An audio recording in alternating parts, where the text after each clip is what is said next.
Hello and welcome to the Complaint Desk. Drop your complaints in the bin on your way out. We're just two worship pastors discussing all things worship and church leadership. I'm Danny, I'm here with Doug, and we're here to help you navigate the life and ministry of a worship pastor. Thanks for joining us today. Now let's jump right in. Good morning, sir. How are you today? Again, and help if I take mute off. Good morning. How are you? I'm good. I'm trying not to have a coughing fit over here. I'm struggling this morning, man. This up and down weather is just killing me. Up and down weather? What is that? What is that? Actually, it was it rained most of the night last night, or a little bit, and a little wet around this morning. So, well, hey, for a change, it's actually not raining, but it is cold. It's in the 30s here today, but we go from 70s to 30s. You know how it is. This time, spring in North Carolina, it gets all crazy on us, but we're all good over here, man. Just getting ready for Easter. How about you? How about you guys? Yeah, we're getting ready for Easter. We got a new lead pastor. If you've been listening to us, we've got a new lead pastor in our church.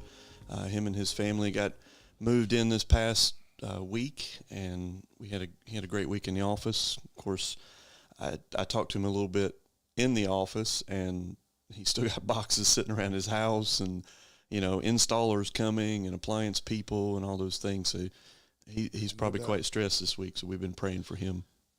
Yeah, I don't ever look forward to the day that I ever have to move again. We've been in this house so long now. I might just sell everything with the house. Absolutely, just have it all. Yeah, absolutely. Just take it all. Yeah, for $50 clothes. Yeah, I don't even need the clothes in the drawers. You can have that too. Well, man, thanks for joining me this morning. We'll go ahead and get started. Tell me a little bit, man. I know you've had a number of Bible studies and things going on this week. So what's God doing in your heart as you've been in His Word? Yeah, it was a couple of things, but something that I was thinking through, and it kind of centers around, for this week, our topic for today. And God was just reminding me something. It's a very super familiar passage, but I want to read kind of the part that nobody ever reads. If you're familiar with Ecclesiastes 3, there's a section, a time for everything.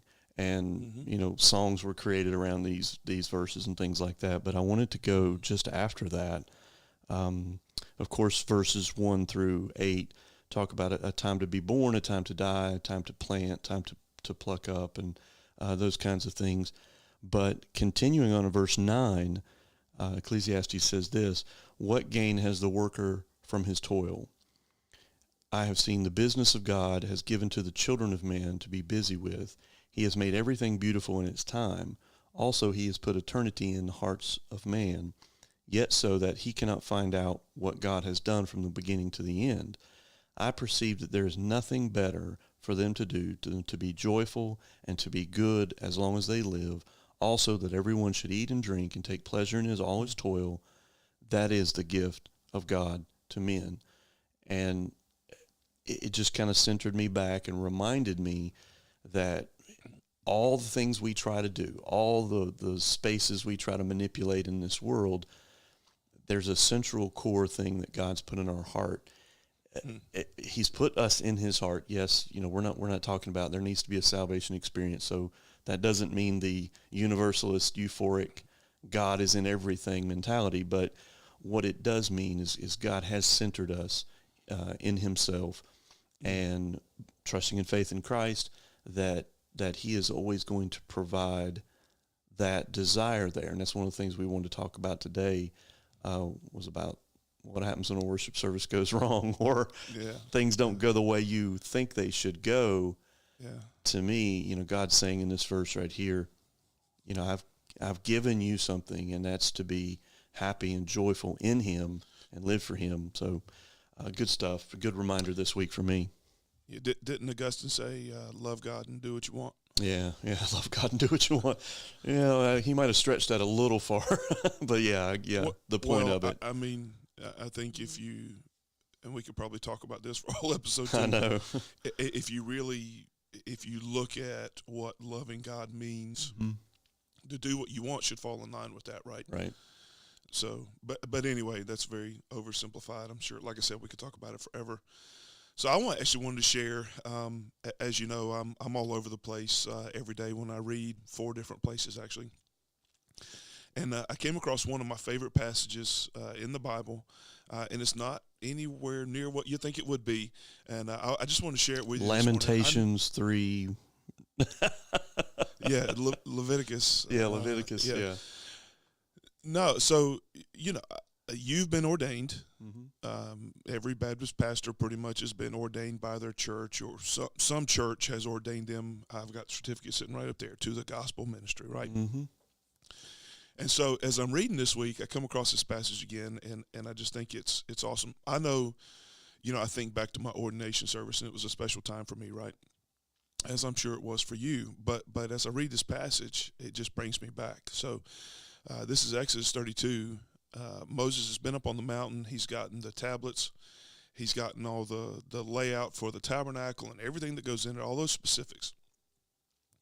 And he comes down from the mountain, and Aaron they have this golden calf. Aaron said, look, I threw all this gold. They gave me all their gold. I threw it in the fire, and this calf just came out. Accidentally. Yeah. So right immediately after that, this is my favorite passage here. So Exodus 32:25 says, and when Moses saw that the people had broken loose, for Aaron had let them break loose to the derision of their enemies, then Moses stood in the gate of the camp and said, who is on the Lord's side? Come to me. And all the sons of Levi gathered around him. And he said to them, thus says the Lord God of Israel, put your sword on your side, each of you, and go to and fro from gate to gate throughout the camp. And each of you kill his brother and his companion and his neighbor. And the sons of Levi did according to the word of Moses. And that day about 3,000 men of the people fell. And Moses said, and this is what gets me, Moses said, today you have been ordained for the service of the Lord, each one at the cost of his son and his brother, so that he might bestow a blessing upon you this day. That sounds exactly like your ordination service, right? Yeah, that was kill half the room and you're ordained. This passage, I don't know why, it always just stands out to me. I mean, the people have done this thing. I mean, God's called them to himself as they gather around the mountain, and it specifically calls Moses and Aaron. They go up on the mountain for a while, and then, of course, Aaron goes back down with the people. But you've got this story, man, where they just – Moses has been gone for a few days. 7 days? He's been gone for 7 days. And they're like, we don't know what's happened to him. Create a God that we can follow. I mean, and by all indications, I mean, you've got this mountain that's surrounded by a cloud. It's just craziness, right? I mean, how can you say he's not – Moses is gone. What do we do now? Let's create a golden calf. Okay. Yeah. Yeah. Great. That's a good plan. Wow. God's priest and Aaron. Okay, yeah, I'll do that. And I threw it in, and this calf just came out. But well, and of course anyway. he's obviously telling a lie there. It didn't just come out. He was, of course. He was too weak in leadership to say no at that point. Yeah, I remember when early on when I was ordained, and you have your council people and things like that grill you with questions. I was nervous. Oh my goodness. But I remember this one gentleman that was, mentor to me earlier on in life, and he talked to me about some of that, and it's kind of centers around that passage. I didn't think about this till just now. He said, this is, it's going to cost you something. He said, it's very much like, you have a sheet of paper, and you sign the bottom of it without filling in, and you give it to God and say, God, fill in what you want. Like the blank check, right? The blank check, yeah, the blank paper, God fills it in. This is going to cost you something. And I think that day, those men were in sin. They were worshiping idols. Under God's law, they deserved death. Right. And God was using that as a double experience there, a little bit of a complex thing. I mean, to serve the Lord, to be ordained to the ministry, it's going to cost you something. And that day it cost them something.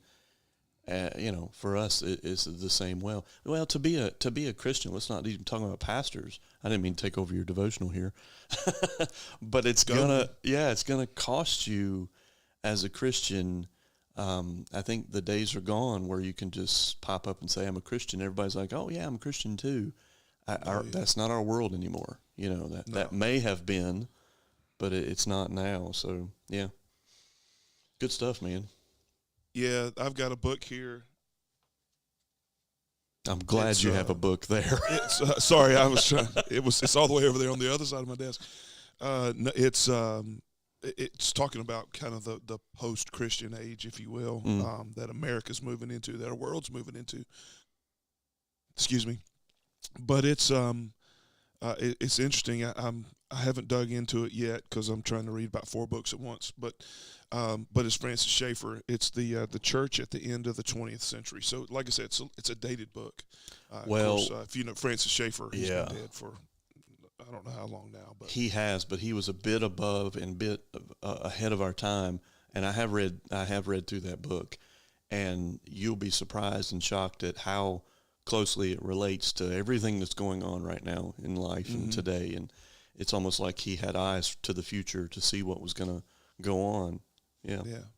Well, I mean, let's be honest. If you read the Bible, you understand the scriptures, you know kind of the trajectory of everything. Nothing really should be a surprise to you, right? Yeah. Yeah. You shouldn't be shocked. You got Moses was gone for 7 days, and they're creating gods. Yeah. I mean, you really shouldn't be shocked. I mean, the whole, particularly the whole of the Old Testament, it's just that cycle of sin. Particularly, I mean, the judges especially, judges and kings. But the judges, you've got the Israelites there doing something stupid.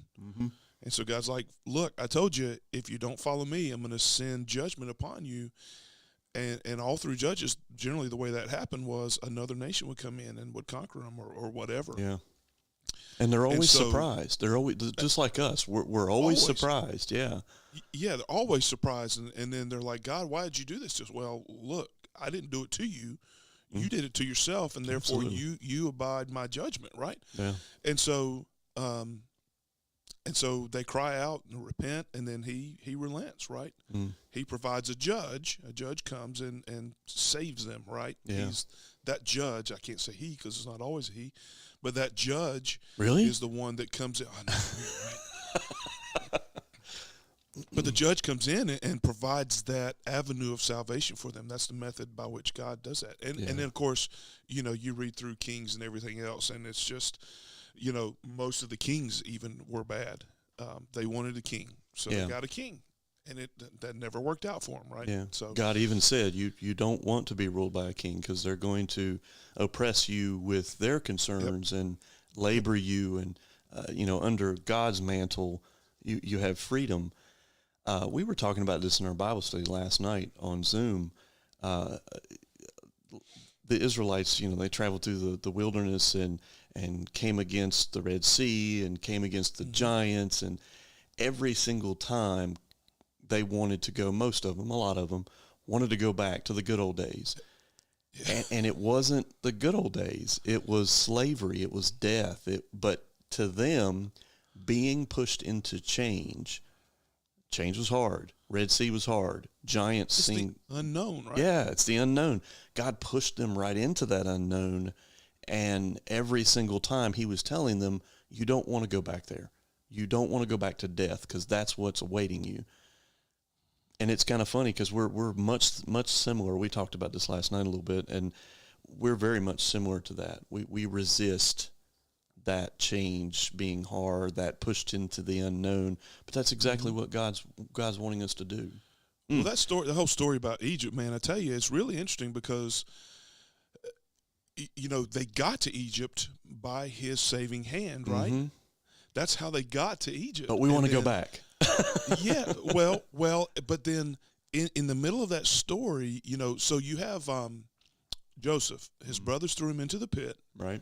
And they sell him. He ends up in Egypt at Pharaoh's household. And by a whole series of events, he ends up basically second in command. Yeah. Of what at that time was essentially the whole world, right? By the way, for sure, the most godless, as far as Jehovah God, godless nation on the earth. Oh, for sure. Yeah. But he ends up second in command, and then then there's the whole Potiphar's wife thing. It ends up getting him thrown in prison. He ends up getting out of prison by, again, a whole series of events, and he ends up, again, second in command. And then this time, it's the famine right? And this is what God was saving his people from. He made a way. See, his brothers thought they were just getting rid of the annoying little brother, right? Mm-hmm. But God used that to save his people, because through the wisdom, through what he showed to Joseph, Joseph saved all the Egyptians. He saved all of the of his people. And by the way, because of how he handled things, he grew Pharaoh's kingdom exponentially, because nobody had food, so they sold everything they had. Yeah. He owned everything because the people wanted to eat because they were starving to death. And so by that, God saves his people from this famine that's coming as judgment upon the land, right? And then in the middle of all that, that Pharaoh dies, that king dies. And then there's another Pharaoh who doesn't remember him. Yeah. And suddenly he's like, well, look how many of these people there are. They're going to overtake us. If we don't do something with them, they're going to overtake us. So God saved them.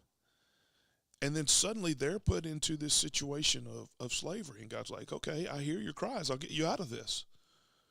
And he takes them into the wilderness, ultimately, right? You go through the plagues and all that stuff. He takes them into the wilderness, and then all this. Just casually, you go through the plagues. Yeah, you just go through the plagues.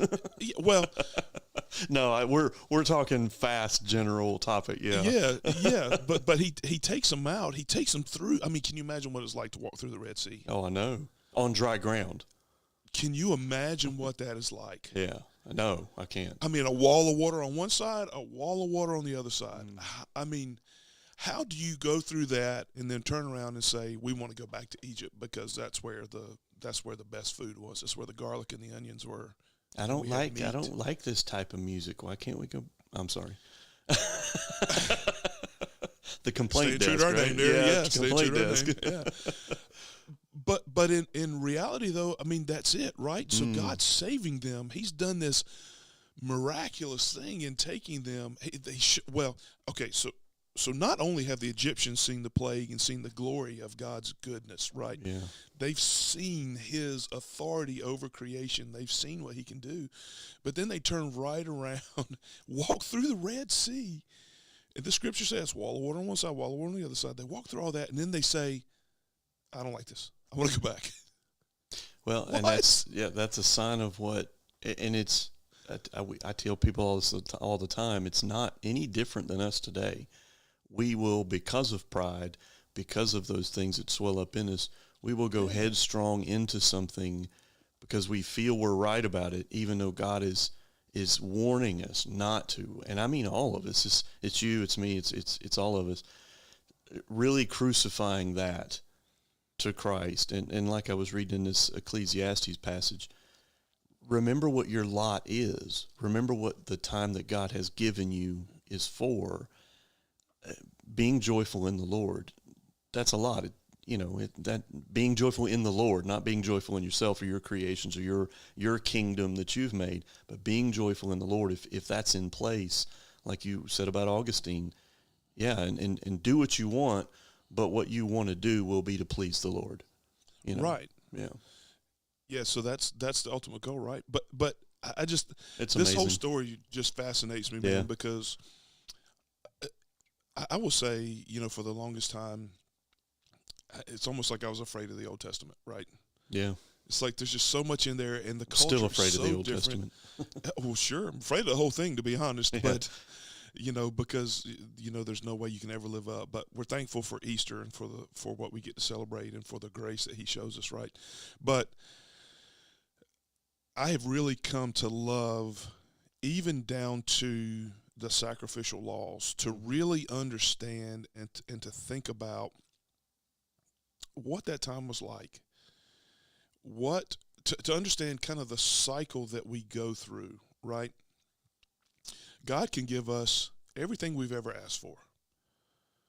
If we stopped right now and we prayed and said, God, I want this, this, this, and this.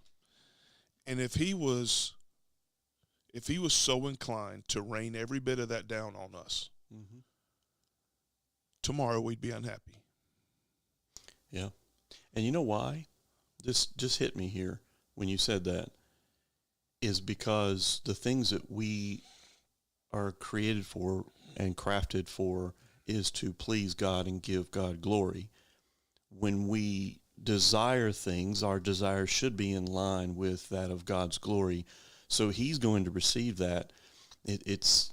When we receive those things and we're not getting the glory, we're unhappy. And that means we're out of place. We're shifted out of place. It's Pride, right. Yeah. Yeah, that's good. Man, we've just covered it all this morning. We can stop right here. And I'm not done yet, because if you really think about that. Yeah. Okay. So when they're walking around the wilderness and God's taking them to the promised land, he said, I'm going to take you to the land that I'm going to show you this land, and I'm going to give it to you. Choice land. You'll love it. Land flowing with milk and honey. Just has a few giants. Be the best thing you've ever seen. Mm-hmm. There's a couple obstacles, but I'll take care of that.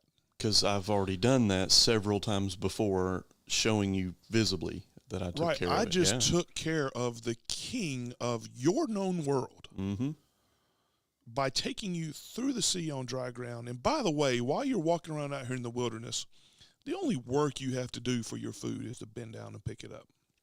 Goodness. Goodness, and it's like, Florida. No, we would rather go back. Yeah. Ugh. I remember Puerto Rico, man, mangoes falling off the tree and sitting in the yard and rotting, and I've not eaten a mango since. Oh, wow. We don't have mangoes. We have iguanas falling out of the trees. Yeah, cold iguanas, right? And wasn't that the story back in the winter? Yeah. So when all they have to do, walk out of their tent, grab the manna, pick it up, and eat it. If you want to get real heavy work on Saturday, you got to pick up twice as much because you can't do this on Sunday because you need to rest. Yep. Okay. We don't want that. This manna is not for us. We want to go back to slavery. We want to go back to that time of Egypt. And I apologize if you hear the vacuum cleaner. They're actually cleaning over here. But we want to go back to Egypt. We want to go back to what that was, put us back in slavery, where, by the way, they had just changed the terms of our agreement because they were providing straw for the bricks that we would make. Which you need. And now they're not giving it not to you. only are they not giving you the straw, right? You're not able to, you got to keep making the same number of bricks every day. So but you also have to gather your own materials. So we'd rather go back to that. Yeah. So those old days were not what we thought. We justify our pride and by misaligning and misrepresenting what the old days were like. You hear this all the time, even today. And I'm just trying to relate it to how we operate today, because we're not any different than the children of Israel. We're not. We're not Israel, by the way. Let me make that clear. Right. America's not Israel. We are not Israel. But in that sense of how God operates in our lives, we are not any different in the pride that we throw out there. We'll bend over backwards sometimes. I will. Let me say it and be clear. I will bend over backwards sometimes in, resistance to God. And God's really you don't want that. You really don't want that. Go this way. Do this. It's much easier for you. My burden is light. If you try to do this on your own, it's going to be heavy. Yeah. Well, that's the whole idea of faith, right? I mean, if we could see what was going to be, if we could see into tomorrow and know, okay, if I make this decision, I've got to deal with this. If I make this decision, it's all good. But we always want to make this decision, right? Yeah. It seems like that's the decision that we always want to make. But do we? But here's the cool thing about this. God tells us. We know. It's that old Southern gospel song that with the lyrics that say, "I've read the back of the book, and I know we win." Well, if we really know that we win, if we really know that we are God's people, the things that we put up that quote unquote bother us really shouldn't bother us. We should not be surprised that sinners act sinful, because that sin is in us and we act sinful. So we shouldn't be surprised when an unsaved person is doing all the things that we see today. That shouldn't shock us, and we shouldn't go back and surprise and act that way. So, yeah. Well, and that's interesting too, because as I'm reading through 1 Corinthians right now on the other end, Paul is writing about issues in the church. I think, if I remember correctly, he's talking specifically about sexual immorality, and said, look, the people outside of the church, they're going to do what they're going to do. I'm talking about you. Right. You judge the people inside of the church, and if you have people who claim to be followers, this is paraphrase here because I don't have it in front of me. This is the pointer version. The Danny Standard version. If you have these people in your midst, correct them. If you can't correct them, out. Disassociate with them, because they are not of Christ. Yeah, They do not belong to Christ if they claim to be, and they keep doing the very same things that God has told you not to do. Right. And sometimes we major on the rule instead of we major on that we get all legalistic about that instead of majoring on the principle. What's the principle? God wants us, his people, to be holy. We're a chosen people. He saved us, shed his blood for us. Set apart. And he wants us to strive to be holy. That doesn't come in a day. Sanctification comes as a process, but be on that process, Yeah, well, the bottom line is we are continually looking at everything but God. Yeah. And that's what makes the Augustine quote so problematic, right? Love God and do what you want. More often than not, we do what we want, and we've got a little God sliver of our life that we fit in, right? Right. We've got this Sunday piece that we have to get in because we're Christians and that's what we do. So it's really nothing more than a tradition. Yeah, and I get wholeheartedly what you're saying with the quote, because there's more involved with loving God than just today's I love Jesus. I love God. Right. It's more involved than just the words. To really love God means to wholesale give him the glory in everything. 100% submission. Yeah, 100% submission. So if you do that, your desires are going to be his desires. The do whatever you want part is not problematic there, right? Yeah. Because good. But the problem though is I'm not done with this, man. Stop trying to move me on. But the problem with this is that the love God part. Yeah. Right. And see, here's if we start to kind of put a bow on this, this may be all we talk about today. I'm sorry, right? I did not mean to derail what we were talking about, but I feel like this is a meaningful conversation for us, particularly as people who have the stage, right? Whether you're the guitar player, whether you're the organist, whether you're a choir member, doesn't matter. The stage, the lights are bright on the stage, right? And we like those bright lights, but so we think about all of these things that it mean. What does it mean to love God? What does that really? We boil it down. What does it really mean? And I thank God for his grace, right? Because there is absolutely no way that in my own power that I can do those things, right? Yeah. There's no way that I can submit in that way. So we think about the love God. What are the two greatest commandments? Love the Lord your God. Love others. Love your neighbor as yourself, right? And so how many times do we even fail at loving our neighbors?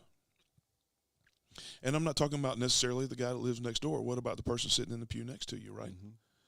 How often do we have strife in the church over one thing or the other, carpet color, wall color, or some real theological issue? But yet at the end of the day,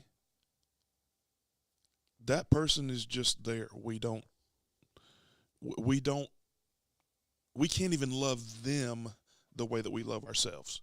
We're not sacrificial enough, and I don't mean that as a standard that we live up to, but I'm not sure we can be self-sacrificial enough to always defer, right? Because our pride gets in the way. Yeah, pride gets in the way. And as you look back, this whole gamut that we've run this morning so far, as you look back through the entire Old Testament, you start in Genesis. That's what you're dealing with, right? Mm-hmm. You've got the serpent tempting Eve. Look, he said you're going to die. Surely you won't die. Yeah. God didn't really mean what he said. Yeah, he didn't really mean that. Surely you won't die. Just he put it here for a reason. Eat it. It looks good. It looks tasty. Eat it. You okay. are qualified to make your own choice. Yeah. And he don't let somebody make this for you. Yeah, encouraged you with that power and that I can do what I want because I'm free and I have the freedom to do what I want. And that notion has always, and I've always been taught that with that freedom comes a huge responsibility. And I think the Bible teaches that as well. Yeah. Well, that's Spider-Man, right? Yeah, Spider-Man. Great power comes great responsibility. Lord, here we've made a turn now. Don't get me started on Marvel this week. but for real though, I mean, if you start to look at,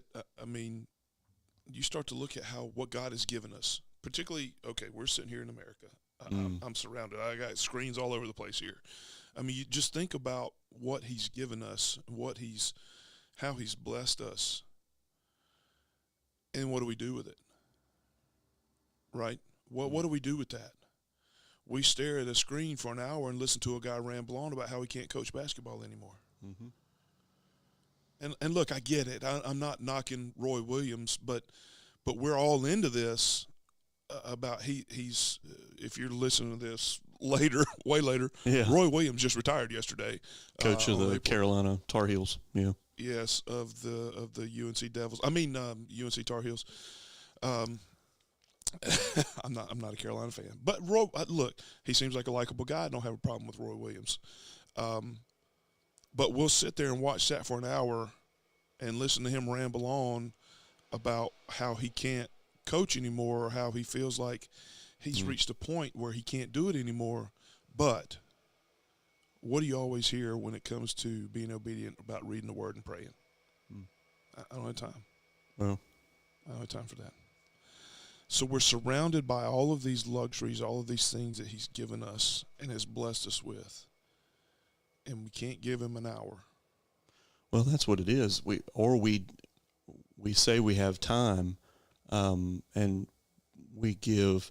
If you track your time in a day, you give 10 minutes to a devotion, 15 minutes to a devotion.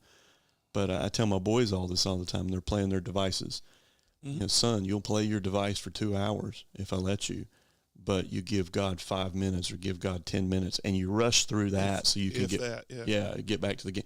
We are like that. That's that sinfulness in our heart. We are prideful. We want what we want, and if it means putting God aside, then we casually try to do it without feeling too guilty and try to justify what we do in that. Right. Yeah. Right. Well, the calf just came out. I don't know how it happened. We put the gold in, and then there was a calf. Woo. Well, let's talk. Why'd you put the gold in, for starters? Right? Yeah. Well, and this is exactly what Adam said to God. Well, I didn't do it. Eve did it. She had the. Well, wait a minute, Adam. The woman did it. I gave you charge of all that, and you stood there. And what did you do when she picked it up? Okay. She gave to Adam, who was standing there with her. Yeah, exactly. Oof. Well, I mean, it's so. I guess let's start to at least turn this back to a worship context, because we really. I mean, I could talk about this all day because this is. I mean, well, we are in the worship context, yeah. Well, as I read the Old Testament, as I spend more time there, as I come to love it more and more. That pattern I see in the Israelites. That pattern that's there is the same pattern in my life, right? Mm-hmm. Absolutely. It happens in micro fashion, and it happens in a macro fashion, right? So moment to moment, you can see that cycle, right? Paul said it in Romans. I do the things that I don't want to do, and I don't do the things that I do want to do. It's and he stresses that it's a cycle. Yeah. Yeah. It's like as soon as you have a pure thought about God, something that really ultimately is meaningful, squirrel, right? Mm-hmm. Yeah. You're suddenly, that thought is gone, and your mind is captive to something completely unrelated. And that's how we get caught up, I think, so many times in specific sins that maybe whatever you deal with in your heart, because we're all different. Ultimately, I do think it boils down to pride, but we're all different in that way. But as soon as you start to have that thought, it turns. And the same thing happens in your life. As soon as your life trajectory starts to change more toward following him and doing the things that he wants you to do, maybe you get an offer for a promotion. Maybe you get maybe the bigger church up the road calls you, right? Who knows? It could be anything. But the bottom line is, it boils down to we can't. And in a worship context for us, we have to realize that all we can do is know his word, spend time in prayer, build that relationship with him and with your people. Yeah. And then what you do on Sunday, it's the icing on the cake, right? So all you can do is lead them to the throne. You can't make them worship. Right? Because our heart, as much as we want to take people and shake them sometimes and say, look at what is happening. Do you not see what is happening? Read your Bible. This is what happens over and over and over. We can't make them worship, right? Right. And so one of the things that we want to talk about today, and we're going to have like 10 minutes to talk about this. One of the things we did want to talk about today is, so what does this look like on Sunday morning when you're up there and you're leading, you're singing, you feel like you're putting everything that you have into it, and it's not connecting with the people. They're not getting it. For whatever reason, what you're putting out and where you're trying to draw people, whether it's stubbornness, whether it's they're tired, whatever it is, why is it not connecting? Why do we not worship, right? And so, one of the things that stuck out to me is we talked about the triumphal entry this past week for Palm Sunday. As Jesus is coming into town on the donkey, and they're saying, Hosanna, blessed is he who comes in the name of the Lord. Well, the Pharisees, they're like, why are you letting them call you God? Why are you letting them say these things?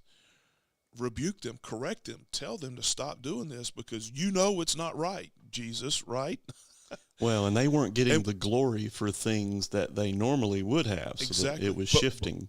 Yeah. But what gets me, though, is what he responds to them with.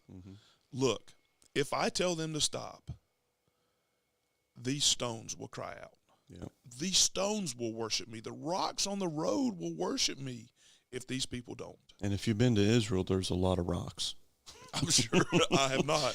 Big ones, mid-sized ones, little ones. I can picture Jesus standing there and it almost being a funny thing to say, if you stop these people, these rocks are going to cry out. Everything around you's crying out and will cry out. All creation points to me, right? Right. That's what he says. So he's not alluding to God being in a rock. He's just illustrating there with the scenery around him.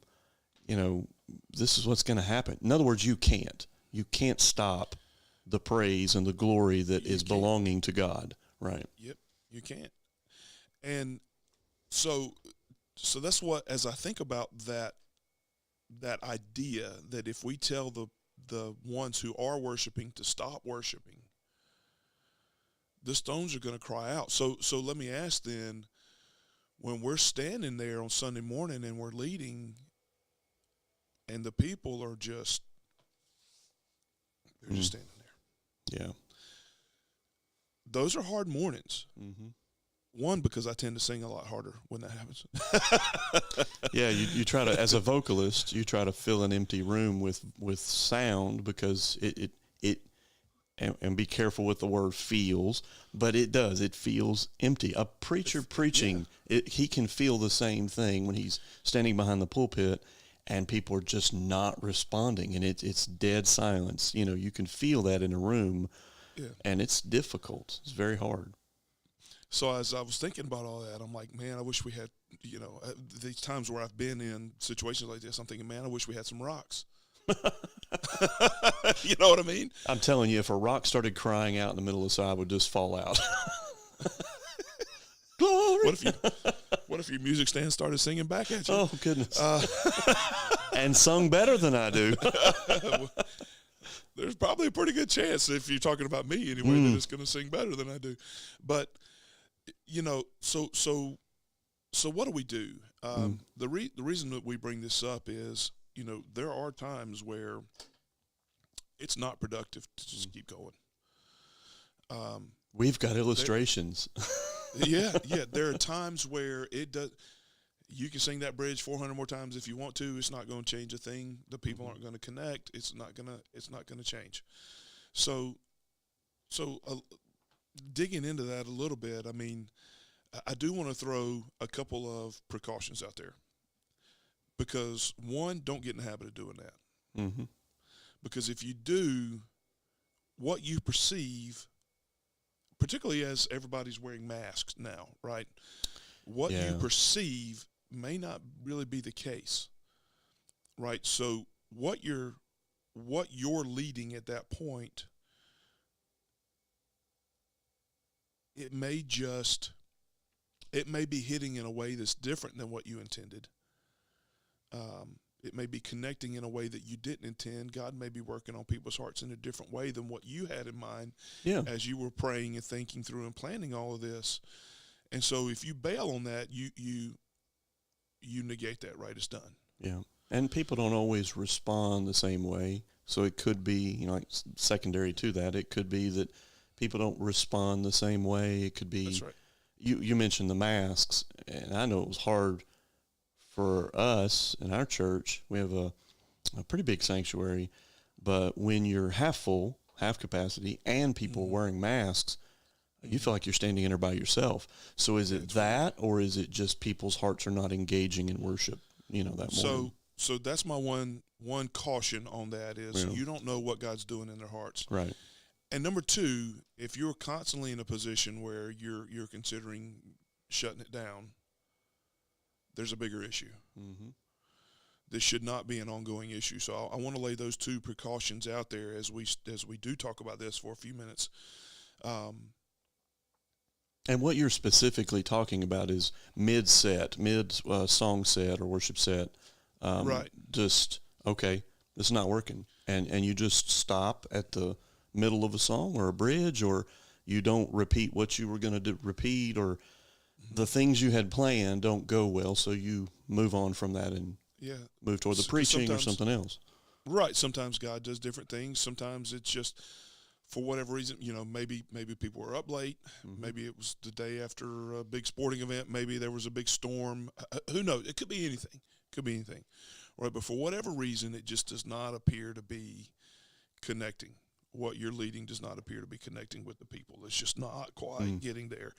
And I think preachers probably see this or feel this maybe more than the music leader does, than the worship leader does. I don't know. Yeah, probably so. He's preaching for a longer space, and he has the attention or should have the attention of the room without any other things going on. Right. Well, we have the music to cover us. Yeah. Right. He doesn't. It's just him talking. So you better be dynamic. Yeah. Well, I imagine that's probably at times, if I know that we can feel it over the music and everything, it's got to be harder when you're the guy talking, and boom, that's it. So let's talk a little bit. Should you bail? Should you keep going? Do you press on? I mean, I think there's some wisdom in reading the room, right? I mean, you got to know what you're working with. Right. Help us out, man. Is it what do we after here? There was one time, and I can think of one illustration, an example where a lady came to me after the service, and she said to me, and I was kind of shocked because I didn't think it came through, but she said, "I could tell you were frustrated leading music that morning." And I said, "What are you talking about?" She said, "Well, I could just tell that, people weren't really singing in the room, and you were frustrated with that." it taught me a lesson. Number one, I need to be careful what I'm displaying on my face and my body actions and things like that. This was early on in ministry. It taught me a few things, because I do remember that specific instance where people were not connecting. I felt like it was a good set, good worship songs. Like you said, it could be any number of reasons why, and they just weren't connecting. So what do you do during that time? I didn't necessarily shut it down. I pushed through, but I still feel like that portion there, and really for the elongation of the whole service, was just not, people just weren't there. And it was just what I would say is a dud, but let me give a caution to that too, because I have learned also that in times where you think it's a dud, God is working on somebody in the room. Because I've had just as many people come up and say, you know what, God really moved in my heart this morning through this or that or the other, and I thought it was just terrible. We can go to some recent examples of kind of what brought this podcast on. This past Sunday morning, new pastor, coronation. We called it Excoriation Sunday, but it was like a coronation where our church was going to join with him and some wording, some covenants and things like that, and it was set up to be beautiful. We had tech problems, just insane. It was almost like,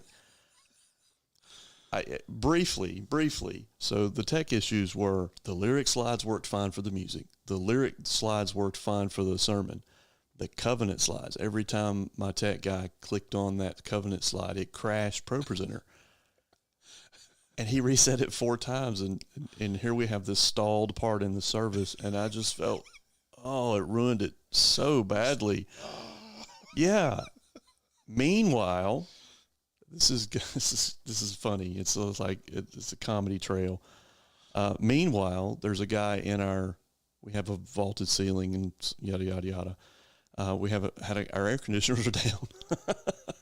So we had a guy literally in the ceiling above the pulpit, pastor's pulpit and area, working on the air conditioner units while service was going on. Goodness. Nobody knew that, but I'm getting texts from some guys in the room. Hey, it's 82 degrees in here.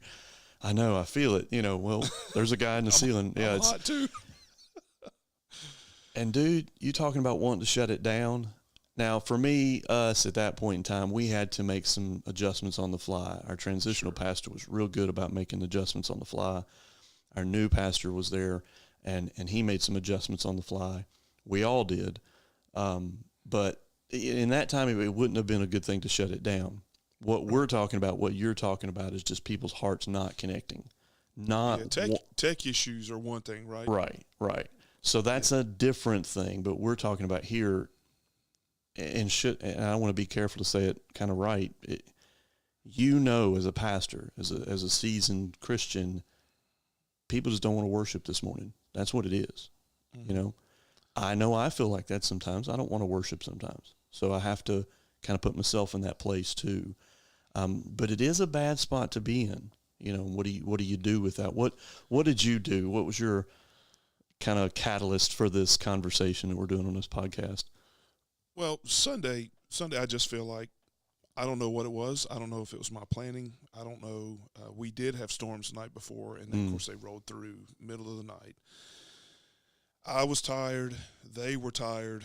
It was just weird. It was just like what I had planned. Point A wasn't getting to point B. It just wasn't happening. Yeah. For whatever reason, it wasn't happening. I don't know what the reason was. And you made a judgment call. Call. Finally at the end, we're like, okay, I'm at the point where I'm not willing to push this anymore. We've kind of pressed on, and we were not at the point. Now don't get me wrong. I was not in song 2 of a 4-song set. I was getting near the back end of song 4, and I just said, you know what? We don't need to do this bridge anymore. We don't need to hit this, because the song, I don't even remember what song it was. It was wrapping back around to a bridge and a couple of more choruses or something. So it was Hillsong. Probably. 9 bridges, 4 choruses. Yeah. No, I'm just kidding. I'm just messing with you. Actually, I do. I mean, I really do think it was Hillsong. I cannot remember what song it is. Of course, you know what? I have to pull up my set list on my screen to even know what I'm doing this Sunday because I can't remember anything anymore. Yeah. But for whatever reason, it just wasn't connecting. So when the music dropped out, see, we use tracks, so I can't just quit. Yeah, Ableton tracks is what. Multi-tracks. Mm-hmm. Yeah. We use those to supplement for the click track and everything else. So anyway, finally, I just we do not need to do this bridge again. This is not productive to do this bridge again. So we just said, fine. When it dropped out, I reached for Ableton to pull that track down and started praying. And we just got out. I mean, it's just not. Here's where I really struggle with making this call. If two people in the room are worshiping, if one person in the room is worshiping, you're cutting it off. Mm-hmm. And I know you, and let me say, in 20 years of ministry, I doubt that you've done that twice. That's probably about all I've ever done is twice. Right, and in 20 years of ministry. So we're not talking about something that every Sunday you're feeling like this. It's just there can be a judgment call in that time. I've had one or maybe two experiences where, you know what, I'm feeling in the middle, because worship pastors are always thinking while music. People don't realize that, but I'm thinking about, hopefully, prayerfully, the lyrics, what event, what moment we're in, but we're always thinking about where the song is going, what's coming next, our transition and things like that. And when we get to that point, well, I know there are two choruses coming up. I'm feeling like I need to cut it to one. So you do your motions with your band. You've worked out your motions, cut it off. You reach for your Ableton or whoever's doing that, and you kind of cut it off and zero it out. I've done that. Not very frequently, though. It's a very cautious thing to do because you've planned well, prayerfully planned through those things. Mm-hmm. Mm-hmm. So... Well, it's, I find this interesting. You talk about all the things that we're thinking about as we're going. And this is probably why I can't remember anything from one day to the next anymore, because the number of things that you're evaluating in that moment, your drummer was a little behind the click. Oh, the guitar player missed a note. Not my drummer. I have a great drummer. What was that I just sang? I mean, That's what I'm thinking of a lot of times. Oh, my goodness, what was that guttural sound that I just made? Yeah. The guy on slides is a little slow. The mix in the house, this is too loud. I can't hear this. Or, now we have streams to think about. What does that mix sound like? And then you're looking at what's Monday staff meeting going to be like? Oh my goodness. Yeah. Oh, I blew that. We're going to talk about that tomorrow, right? What are people really thinking? Because all you can see. Yeah, all you can see all is you see this, is mass. Yeah, you only see their eyes. You can't tell what, are they even singing at all? I mean, wearing in ears, sometimes it's hard to judge the room like that, right? So there's just so many things that we're evaluating, constantly. It's really easy, I think, in some ways, just to stop and overthink that, right? Mm-hmm. Overthink that moment. Maybe it is connecting, and maybe they're just tired. Their bodies are just tired. Yeah. And it's all good. All is good, but you can't see it, right? And so it's just something I struggle with, something I was thinking about, because like I said, Sunday, it really, if you want my honest evaluation, I just missed. I feel like I just missed what I had going on here in my head and my heart. I didn't communicate it well. I didn't lead it well. Something in the translation between my head and their heads, it just, we didn't connect. And I take the blame for that. Yeah.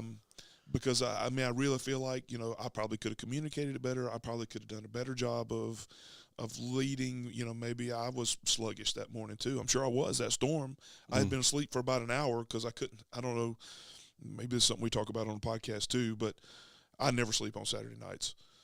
It's always a struggle for me. But yeah, I make a fair attempt to go to bed early, but yeah, it never hardly even happens. That, I was probably in bed by 9 or 9:30. Yeah. But I was still staring at the ceiling at 4. Mm-hmm. And then that storm rolled through. I had finally gotten to sleep sometime after 4, and that storm rolled through 5:15. Of course, I was wide awake because it wouldn't stop. It was bah, bah, bah. It was a crazy storm. Yeah. But you know, you just think about all this and put it all together, and you know, sometimes you just miss. Let's just be honest, and that's in a lot of ways that's on you. You know what? Right? It is on you, and let's also admit here, just, you know, with worship pastors, with pastors in the pulpit preaching, they miss, we all miss. And I'm not saying it's okay to cover it up and gloss. We want to be our best for the Lord, and we want to be our best and put our best forward because we're leading people in worship.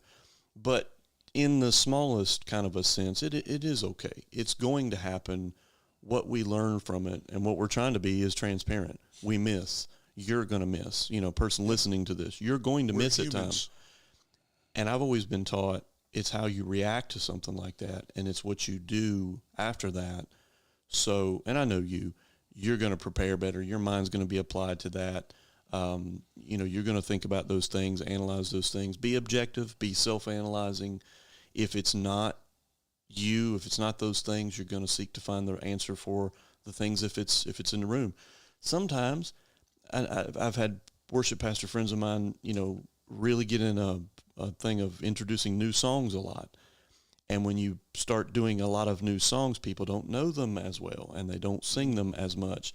Then it creates a dead thing in the room, kind of sometimes. But it's okay, you know. It's okay. Sometimes you do miss. It's how you respond to it after, I think, is the most important. What we're trying to say here. Well, I think if you do your due diligence in your planning, in your scripture reading, your prayer, all your prep time. Look, it's like you said, sometimes you're just going to miss. Keep up with that prep time. Don't let one time bring you down, because hopefully you don't have these a lot, right? So I guess if you take nothing else from today, hang in there, because it will happen. It doesn't matter if you've been doing this for 2 weeks, it can happen. Or if you're like us, I've been at it for over 20 years, and still it happens. You're not going to find many podcasts or many videos out there where a lot of people are admitting too many mistakes like that, you know. And I'll be the first one to step up and say, man, I've gotten up sometimes and I've just swung a big bat and just missed everything. And my senior pastor, or lead pastor at the time or whatever, would even admit and say, yeah, we just missed that direction. And maybe it was a communication problem with him and I. We just misdirected, you know, two things or something. So, well, it's kind of like you said, sometimes we come up swinging for the fences, and really we just need to get a hit. Yeah, we just need a small hit. I need to get to first base in the service, just get on base. One thing at a time. So anyway, I would love to keep talking about this, but we said in all our planning for this, we said we were going to be short, and here we are approaching. Right, we say it every time. An hour again. It's fine. So, but I do want to, since it is Easter Sunday, I do want to get into our set list for Sunday. Absolutely. So I'm excited about this Sunday. I'm gonna give you here's my every Sunday. service. I'm excited about every Sunday, Danny. Yeah, but Easter's special. You know? Yeah, it's kind of like, well, I would say it's kind of like Christmas, but we all know how you feel about Christmas music. Boo. So here's my traditional service, and then I'll let you give yours. We're doing Christ the Lord is risen today, of course. Of course, yes. You must do that on Easter. You have to. Redeemed, how I love to proclaim it. Victory in Jesus, and we'll finish up after the sermon with Because He Lives.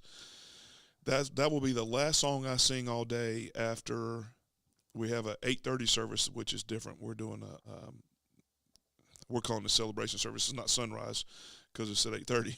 But so I've got that. I've got a contemporary service, and the last thing I'll sing is Because He Lives. There's no way those notes are coming out.